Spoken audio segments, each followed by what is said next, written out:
The statements we're about to show you are from the Holy Quran, and is said to be the official, unchanged, pure word of God, revealed over 1400 years ago.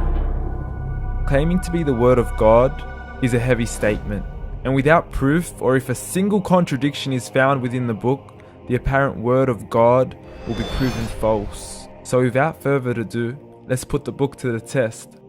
In the 23rd chapter, titled The Believers, from the 12th to the 14th verses, God is said to give a detailed description of how the human being is formed. It begins by saying, "We then placed him as a sperm drop in a place of settlement, firmly fixed.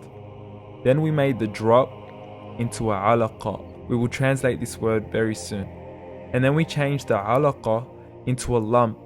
Then we made out of that lump into bones. And then we clothed the bones with flesh. Then we caused him to grow and come into being and attain the definitive human form." In the 21st century, we can now safely say that this verse is clearly describing the process of human development in correct chronological order.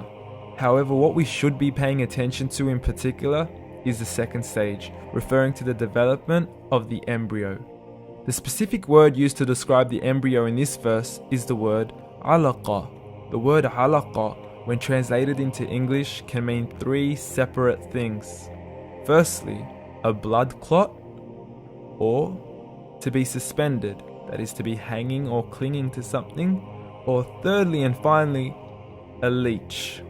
Now, all three definitions don't come anywhere near what we perceive to be the human embryo. So, why are these words used, and what significance do they share with the human embryo?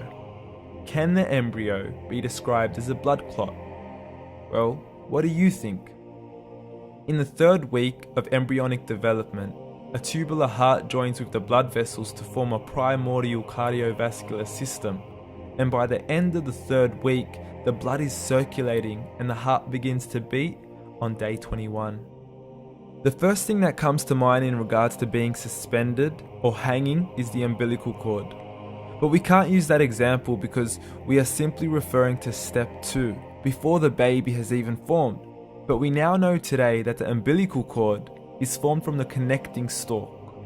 And the connecting stalk is formed as soon as the embryo is formed. The embryo's connecting stalk has even been described by John Allen and Beverly Kramer as an object to suspend the developing embryo in the extra-embryonic column. So an embryo is suspended and does have a strong resemblance with the blood clot. What on earth would an embryo have to do with a leech? Figure A shows the structure of an embryo at 25 days. Figure B shows a leech. Now please note once again that the embryo in this stage is no greater than the size of a kernel of wheat.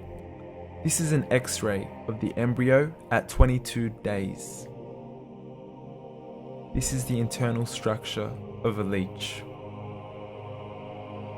It's mind-blowing stuff, but you still haven't seen anything yet. This is the head of the embryo at 22 days. The detail you are seeing right now is absolutely impossible to be seen with the human eye and can only be seen with a microscope. This is the back end of a leech.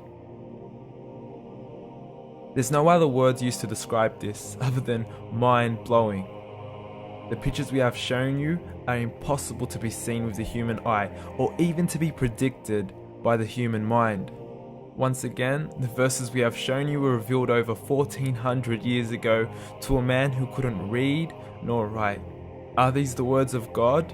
Descriptions of the human embryo in the Quran cannot be based on scientific knowledge in the 7th century. The only reasonable conclusion is that these descriptions were revealed to Muhammad from God, from God, from God, from God, from God.